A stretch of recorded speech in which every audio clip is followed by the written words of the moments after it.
Hello दोस्तों, स्वागत है आपका अपने चैनल नॉलेज स्काई पर। मैं हूं आपका दोस्त अमित तिवारी और ये आपको CSIR SO ASO की वैकेंसीज़ के लिए एक इम्पॉर्टेंट कोर्स जो है वो नॉलेज स्काई की तरफ से हम सभी के द्वारा प्रोवाइड कराया जा रहा है दोस्तों।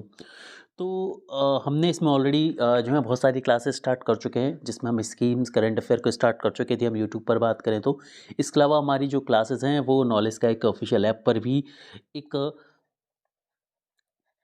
पेड कोर्स के माध्यम से हमने जो है स्टार्ट कर दी है। एंशिएंट हिस्ट्री यहाँ पर हम बात करें यूट्यूब पर, तो यूट्यूब पर आज हमारा पहला लेक्चर है एंशिएंट हिस्ट्री का। एंशिएंट हिस्ट्री देखिए, एक्चुअल में यदि हम बात करें तो जो आपका पेपर 1 है, पेपर 1 में जो 100 मार्क का आपका आना है, जिसमें 3 पोर्शन है, हिस्ट्री, पॉलिटी और करंट अफेयर प्लस स्कीम्स। ठीक है दोस्तों, तो इसमें हमने हिस्ट्री वाले पोर्शन को पिक किया और हिस्ट्री वाले पोर्शन में भी हम एंशिएंट हिस्ट्री से शुरुआत कर रहे हैं। एंशिएंट हिस्ट्री को कराने का जो मेरा तरीका है वो ये है कि यहाँ पर हम MCQ के माध्यम से करेंगे, जैसा कि मैंने आपको बताया हुआ है कि हम MCQ के माध्यम से इस पर्टिकुलर टॉपिक को जो है आप सभी के साथ यहाँ पर कवर अप करने वाले हैं। तो आज हमारी पार्ट नंबर 1 है, जिसमें हम जो है कुछ क्वेश्चंस देखने वाले हैं। आज की क्लास में हम जो क्वेश्चन है वो देखने वाले हैं यूपीएससी प्रीलिम्स में आए हुए क्वेश्चन अलग अलग ईयर्स में, साथ ही साथ हम SSC CGL में जो एंशिएंट हिस्ट्री से रिलेटेड क्वेश्चन अब तक पूछेगा उन पर हम काम करने वाले हैं। तो चलिए बिना टाइम को वेस्ट किए स्टार्ट करते हैं हमारी आज की क्लास को। CSIR SO ASO के लिए एंशिएंट हिस्ट्री की पहली क्लास। तो आपकी स्क्रीन पर आज का पहला क्वेश्चन ये रहा और क्लास शुरू करूँ उससे पहले मैं आप सभी को विश करना चाहता हूँ, wish you a very happy new year. और मैं उम्मीद करूँगा कि 2024 में जितने भी बच्चे नॉलेज स्काई पर अवेलेबल हैं, जो भी पढ़ रहे हैं, अलग अलग डिफरेंट एग्जामिनेशन की प्रिपरेशन कर रहे हैं, उनके गोल, उनके एम से कंप्लीट होंगे और वो एक अच्छी गवर्नमेंट जॉब लेकर सेटल होंगे। यही हमारी उम्मीद है आप सभी से। तो स्टार्ट करते हैं। तो हम बात करें आज के पहले क्वेश्चन की। ये जो क्वेश्चन है UPSC 2022 में पूछा गया था, एंशिएंट हिस्ट्री पर बेस्ड है। तो जो पहला क्वेश्चन है, आपका पहला क्वेश्चन आज के रहा कि according to Kautilya Arthashastra which one of the following are correct. तो जो कौटिल्य की अर्थशास्त्र है, इसके अनुसार इनमें से कौन सी चीज़ जो है वो सही है। पहला ऑप्शन है a person could be a slave as a result of judicial punishment. Option B, if a female slave bore her master a son she was legally free. तीसरा क्वेश्चन है if a son born to a female slave was fathered by her master, the son was entitled to the legal status of the mother son। तो ये 3 option दिए थे और इन 3 option में से आपसे पूछा गया था कि कौन सा ऑप्शन जो है वो सही होगा इस पर्टिकुलर क्वेश्चन के रिगार्डिंग। ठीक है, तो ये स्लेव से रिलेटेड आपका एक क्वेश्चन था। इसका जो सही आंसर था दोस्तों वो था ऑप्शन नंबर डी, यानी कि 1 2 3 दोनों ही जो है स्टेटमेंट बिल्कुल करेक्ट है। कि याद रखना है कि एक person could be a slave as a result of judicial punishment, मतलब जुडिशियल पनिशमेंट के तौर पर किसी व्यक्ति को स्लेव बनाया जा सकता था। किसके हिसाब से? कौटिल्य अर्थशास्त्र के हिसाब से। दूसरा क्या था, बोला था कि यदि कोई फीमेल स्लेव है, ठीक है, और वोर करती है अपने मास्टर के बेटे को, तो वो लीगली फ्री हो जाएगी। क्लियर?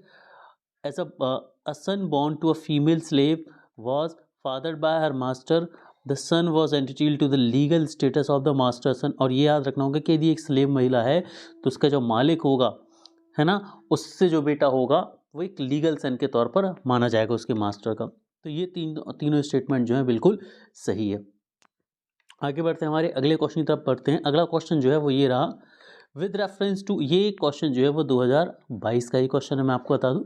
तो with reference to Indian history consider the following pairs, कुछ पेयर्स दिए हैं, इनको आपको कंसीडर करना है। तो चलिए बात करते हैं। तो यहाँ पर हम बात करें, कुछ एक हिस्टोरिकल पर्सन दिए हुए हैं यहाँ पर आपको, और किस नाम से उन्हें जाना जाता है वो दिया हुआ है। तो यहाँ पर है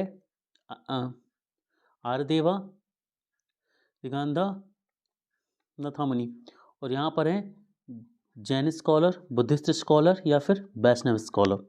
यहाँ पर हम बात करें तो 3 नाम जो है आपको दिए गए हैं और आपको पहचानना है कि वो किससे रिलेटेड हैं। तो ये बोला गया कि भाई इनमें से कितने पेयर जो हैं वो करेक्टली मैच्ड हैं। ठीक है, तो यदि हम इस पर्टिकुलर क्वेश्चन की बात करें तो सभी बच्चों से रिक्वेस्ट होगा कि लाइव चैट जो ओपन है, लाइव चैट के माध्यम से सभी बच्चे जो हैं आंसर करेंगे मुझे। ठीक है, तो यहाँ पर यदि हम बात करें इस पर्टिकुलर क्वेश्चन के लिए, तो आंसर डी जो है इसका बिल्कुल सही रहने वाला। हम जरा देख लेते हैं, सॉरी, आंसर सी जो है इसका बिल्कुल सही है। ओनली 2 पेयर्स, ओनली 2 पेयर जो हैं इसके बिल्कुल करेक्ट हैं इस पर्टिकुलर में। अब यहाँ पर मैं एक होमवर्क देने वाला हूँ, मुझे फटाफट से बताइए कि इसमें कौन से 2 पेयर्स हैं जो बिल्कुल करेक्टली मैच्ड हैं, है ना। आर्यदेवा वाला है, या दिगंत वाला है, या फिर नाथमुनि है। ठीक है, चलिए फटाफट से हम अपने अगले क्वेश्चन की तरफ चलते हैं कि विच one of the following ancient town is well known for its elaborated system of water harvesting and management by building a series of dams and channelizing water into the contact reservoirs। तो इसमें से कहाँ पर ये चीज़ जानी मानी जाती थी? धोलावीरा में, कालीबंगन में, राखीगढ़ी में, या फिर रोपर में? ये सारी की सारी मैं आपको बता दूं इंडस वैली सिविलाइजेशन की साइड से, पहली चीज़ तो ठीक है। और ये आपको पता होना चाहिए कि जो इंडस वैली सिविलाइजेशन है ये एक अर्बन, एक तरह से अर्बन सिटी का एक एग्जाम्पल है, ये भी आपको पता होना चाहिए। ठीक है, अर्बन सिटी का एक एग्जाम्पल है जो कि एंशिएंट स्कल्पचर्स में देखने को मिलता है। तो इस पर्टिकुलर क्वेश्चन की यदि बात करूँ तो जो धोलावीरा है, धोलावीरा में ये चीज़ मिली थी, धोलावीरा में ये चीज़ मिली थी। यहाँ पर भाई एक प्रॉपर हमें एलेबरेटेड सिस्टम देखने को मिलता है वाटर हार्वेस्टिंग का, वाटर मैनेजमेंट के लिए। ठीक है, जहाँ पर हमें डैम्स और चैनलाइजिंग जो है बहुत फ्रीक्वेंटली देखने को मिलती है और बहुत अच्छे स्तर पर देखने को मिलती है। चलिए आगे बढ़ते हैं हम अपने अगले क्वेश्चन की तरफ। अगला क्वेश्चन है आपका, देखिए यहाँ पर मेरा जो टारगेट रहेगा कि देखिए टाइम कम है हमारे पास, तो हम लेस टाइम को कंज्यूम करते हुए मोर क्वेश्चन जो है वो करेंगे। ठीक है, यही हमारा टारगेट रहने वाला है और इसी पर हम स्टिक रहेंगे। चलिए, तो जो पहला क्वेश्चन आज का अगला क्वेश्चन है वो ये सभी के सभी क्वेश्चन जो आपको यूपीएससी से, इस पर्टिकुलर क्वेश्चन की बात करूँ तो यूपीएससी प्रीलिम्स 2021 में क्वेश्चन पूछा गया था। आज हम 2020 तक के क्वेश्चंस देखेंगे और फिर एसएससी सीजीएल के क्वेश्चंस देखेंगे। हर दिन कुछ क्वेश्चन यूपीएससी प्रीलिम्स से होंगे, कुछ क्वेश्चन एसएससी या अदर स्टेट एग्जाम से हमें देखने को मिलेंगे। ओके, अगला क्वेश्चन आपका ये रहा आपकी स्क्रीन पर, फटाफट से सही बच्चे पढ़ेंगे इस क्वेश्चन को कि from the decline of Gupta's until the rise of Harshavardhana in the early 7th century which of the following kingdom were holding power in northern India. तो जब उत्तर भारत की बात करें तो जब गुप्तास का डिक्लाइन हुआ और हर्षवर्धन उठे 7th century में, ठीक है, तो यदि हम बात करें तो इस दौरान कौन सी जो किंगडम थे वो पावर को होल्ड कर रहे थे? हम बात करें किस पर? नॉर्थ इंडिया में। अब आपके पास देखिए नंबर 1 दिया आपके पास गुप्तास एंड मगधास, ऑप्शन बी दिया है ना, परमार्स एंड मालवा, है ना, परमार्स मालवा में, या फिर पुष्यभूत थानेसर के, है ना, या फिर हम बात करें तो यहाँ पर पर्टिकुलर आपको ऑप्शन देखने को मिल रहा है। तो यदि हम इस पर्टिकुलर क्वेश्चन की बात करें तो ऑप्शन बी जो इसका बिल्कुल सही है, 1, 3, 4 एंड 6, 1, 3, 4 एंड 6। तो यहाँ पर हम बात करें गुप्तास और मगधास, ठीक है ना,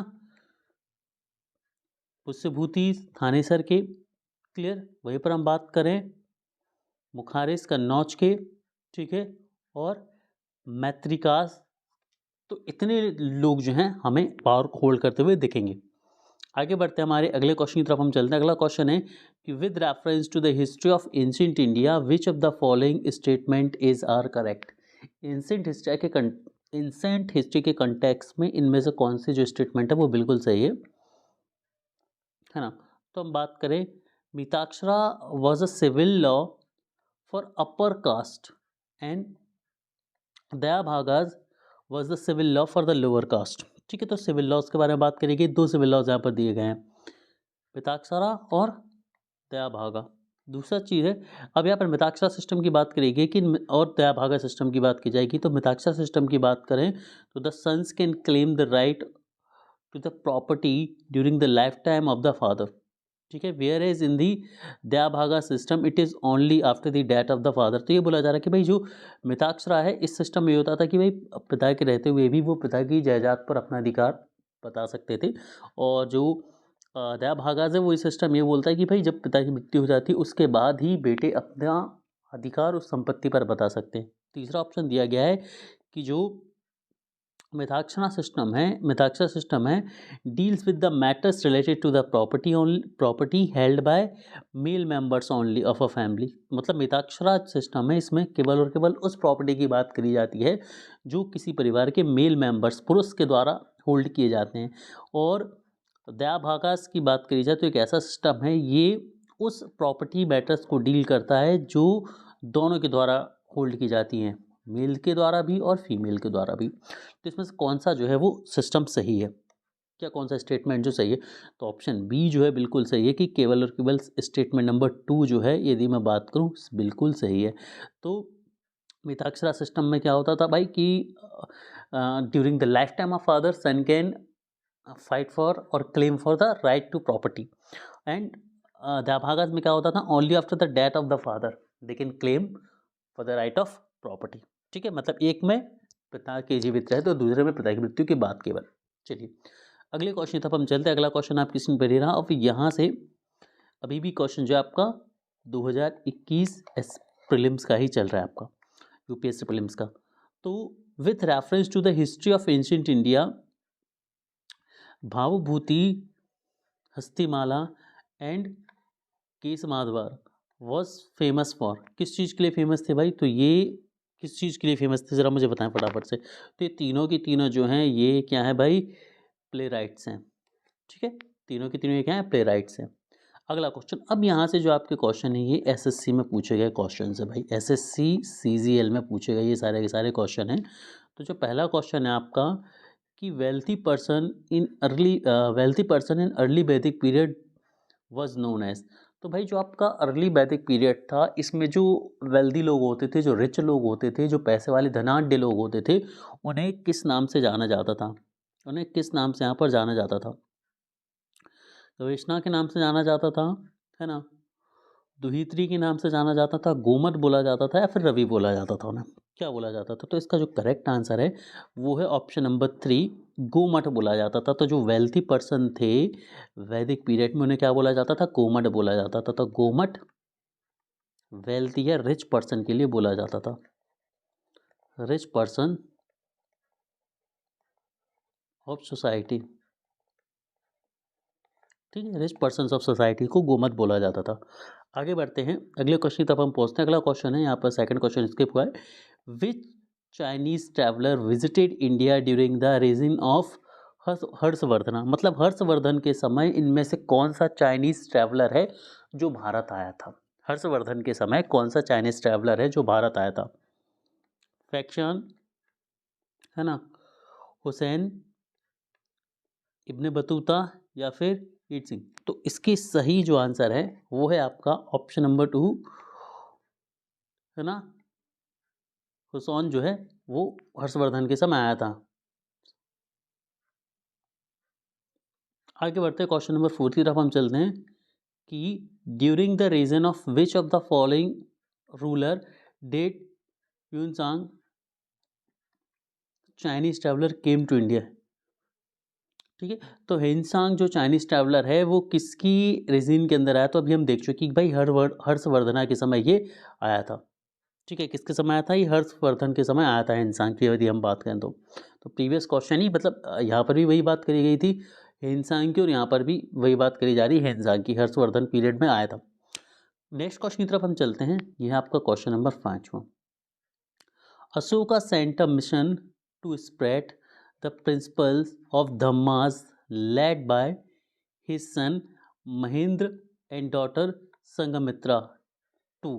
तो यहाँ पर बात ये हो रही है कि भाई अशोक ने अपने बेटे महेंद्र और बेटी संगमित्रा को धम्म के विस्तार के लिए, धम्म बोले तो बुद्धिज्म, है ना, बुद्धिज्म के विस्तार के लिए कहाँ पर भेजा था?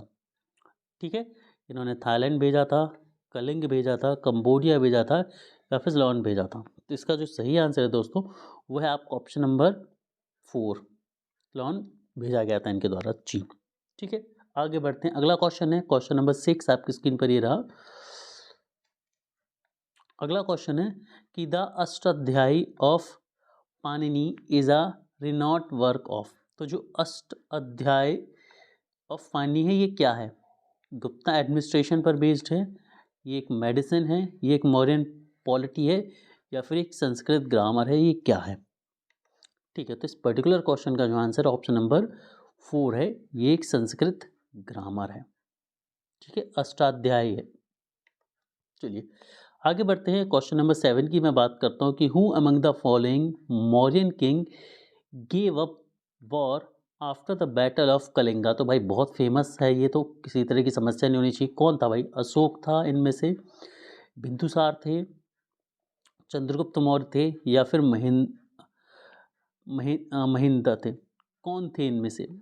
ठीक है, तो भाई कलिंग युद्ध के बाद वहां पे हुई मारकाट को देखकर किसका हृदय परिवर्तित हुआ था और बौद्ध धर्म को अपना लिया था भाई? तो ये नन अदर देन अशोक। ठीक है, नन अदर देन अशोक। भाई बच्चा बच्चा जानता है इस क्वेश्चन को। तो आगे बढ़ते हैं, क्वेश्चन नंबर हम 8 की तरफ पहुंचते हैं। क्वेश्चन नंबर 8 की बात करूं मैं तो blank was the first woman to be ordained as the bhikkhuni in Buddhism. है ना, बुद्धिज्म में भिक्खुनी के तौर पर पहली महिला कौन थी? ठीक है, धम्मनाथना भिक्खुनी, सुजाता, संघमित्रा, या फिर महा पापजयी गोतामनी। महापाशपति गोतामनी कौन थी इनमें से? तो इसका जो करेक्ट आंसर है वो ऑप्शन नंबर 4, महापाशपति गोतामनी जी। आगे बढ़ते हैं अगले क्वेश्चन की तरफ। क्वेश्चन नंबर 9 की तरफ हम पहुंचते हैं।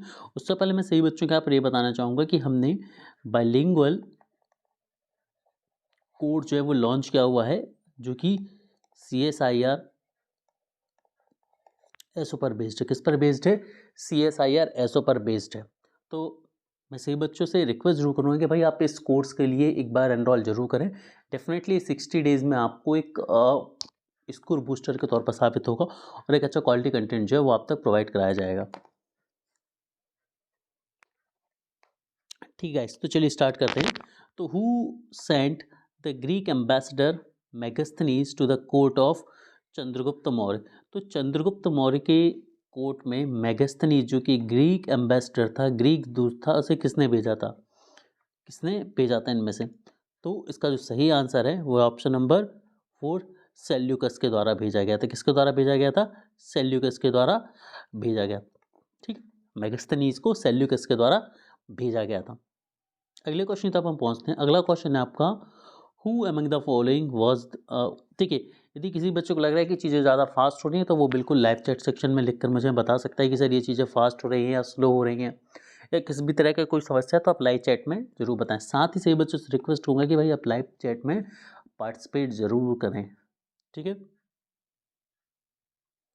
चलिए तो अगला क्वेश्चन है who among the following was the author of Indica an account of India under the reason of Maurya dynasty.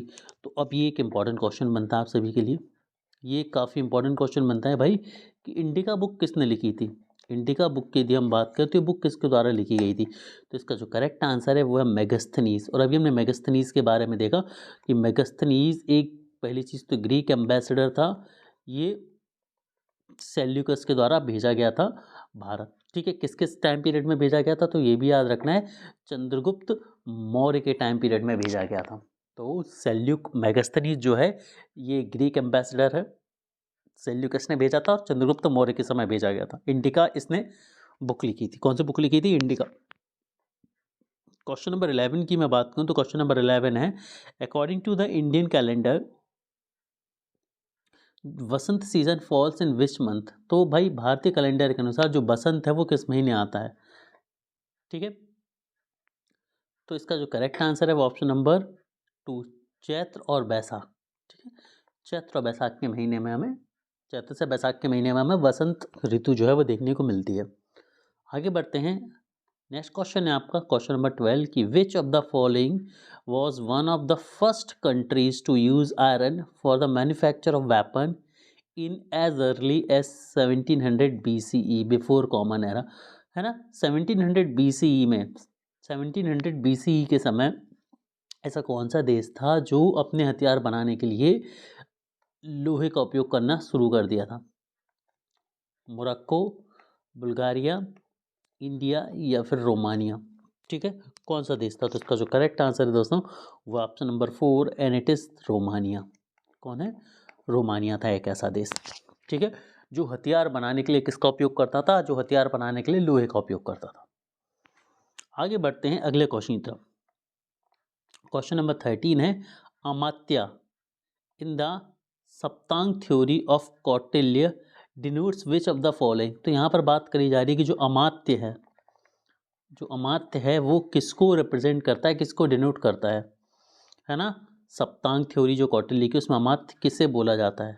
Friend को बोला जाता है, टेरिटरी को बोला जाता है, मिनिस्टर और ऑफिशियल को बोला जाता है, या फिर फोर्ट को बोला जाता है? किसके लिए अमात्य का यूज़ किया जाता है? तो उसका जो करेक्ट आंसर है वो ऑप्शन नंबर तीसरा, मिनिस्टर एंड ऑफिशियल। जो कोर्ट के इम्पोर्टेंट मिनिस्टर्स होते थे या फिर जो इम्पोर्टेंट ऑफिशियल्स होते थे उन्हें क्या बोला जाता था? अमात्य बोला जाता था। उन्हें क्या बोला जाता था? अमात्य बोला जाता था। अमात्य कह के उन्हें संबोधित किया जाता था। That is very important one. अगला क्वेश्चन है question number 14। Abdul Razzaq an envoy from Persia came to Vijayanagar during the reason of whose rule. मतलब किसके शासनकाल के समय विजयनगर में अब्दुल रज्जाक आए थे जो कि पर्सिया से थे? ठीक है, देवराय प्रथम, देवराय द्वितीय, हरिहर द्वितीय या फिर बुक्का प्रथम? किसके शासनकाल के समय अब्दुल रज्जाक जो थे विजयनगर आए थे जो कि पर्सिया से थे? तो इसका जो करेक्ट आंसर है वो ऑप्शन नंबर 2, देवराय द्वितीय। देवराय द्वितीय के दौर में, देवराय द्वितीय के दौर में अब्दुल रज्जाक पर्सिया से आए थे विजयनगर साम्राज्य। अब हम पहुंचते हैं हमारे अगले क्वेश्चन की तरफ। अगला क्वेश्चन आज सही स्क्रीन पर ये रहा। मैं सही बच्चों से रिक्वेस्ट करूंगा और ऐसे उम्मीद भी करूंगा, एक्सपेक्ट भी रखूंगा कि सभी बच्चे क्वेश्चंस के आंसर जरूर देंगे। हम थोड़ा सा फास्ट चल रहा है, रीज़न यही है कि हमें कम से कम समय को यूज़ करते हुए ज़्यादा से ज़्यादा कंटेंट जो है वो लेना है। ठीक है, क्योंकि टाइम कम है, पढ़ना ज़्यादा है, आपको भी कोशिश यही करनी है। अगला क्वेश्चन है आपका कि the capital Vaji Mahajanapada was. वाजी महाजनपद की कैपिटल क्या थी? वैशाली, कौशला, पाटलिपुत्रा या फिर चंपा? इनमें से कौन सी जो थी वो वाजी महाजनपद? कितने महाजनपद थे? हाउ मैनी, तो सिंपली बोलता हूँ नंबर ऑफ महाजनपद। बताएं सभी लोग कितने नंबर थे महाजनपद के, फटाफट से बताएं मुझे। तो इसका जो पर्टिकुलर क्वेश्चन की थी हम करेक्ट आंसर की बात करें तो इसका जो करेक्ट आंसर है वो ऑप्शन नंबर 1 वैशाली, कैपिटल वाजी महाजनपद की। अगले क्वेश्चन तक बढ़ते हैं हम और क्वेश्चन नंबर 16 आज से ही बच्चों की स्क्रीन पर ये रहा। क्वेश्चन नंबर 16 है कि according to the Indian calendar Hemant season falls in which month. भारतीय कैलेंडर के अनुसार जो हेमंत सीजन है वो कहाँ पर आता है? सावन भाद्र में आता है ना? मार्गशीरा पौष में आता है, ज्येष्ठ आषाढ़ में आता है या फिर चैत्र बैसाख में आता है? ठीक है, तो इसका जो करेक्ट आंसर है इस पर्टिकुलर क्वेश्चन की हम बात करें तो श्रवण भाद्र में ये हेमंत सीजन हमें देखने को मिलता है, हेमंत ऋतु। ठीक है, चलिए बहुत कॉमन सा ये क्वेश्चन था, लेकिन कई बार ये क्वेश्चन आ जाते हैं और हम out of lack of confusion या with the help of confusion इसको गलत कर देते हैं। ठीक है, चलिए which among the following was defeated by Mauryan emperor Chandragupta Maurya. है ना, तो इनमें से किसे चंद्रगुप्त मौर्य ने हराया था? है ना, टॉलमी को हराया था, एंटिगोन्स को हराया था, कैसेंडर को हराया था या फिर सेल्यूकस निकेटर को हराया था? तो इसका जो करेक्ट आंसर है वो option number 4 Seleucus Nicator. Seleucus Nicator Chandragupta Maurya के समय इसने अपने दूत को भी भेजा था। ठीक है, अभी हमने पीछे पढ़ भी चुके हैं। ठीक है, सेल्यूकस निकेटर ने अपने दूत को भेजा था चंद्रगुप्त मौर्य के दरबार में। चलिए आगे बढ़ते हैं, क्वेश्चन नंबर 18 की तरफ हम चलते हैं। क्वेश्चन नंबर 18 आज की स्क्रीन पर ये रहा कि sabha and Ur two kinds of village assemble are referred to in which of the following dynasty. तो ये जो सभा और उर हैं ये 2 गाँव के प्रकार होते हैं। ये किस डायनेस्टी में हमें सुनने को मिले हैं? चालुक्य के समय, गुर्जर प्रतिहार के समय, चोल वंश के समय या फिर राष्ट्रकूटास के समय?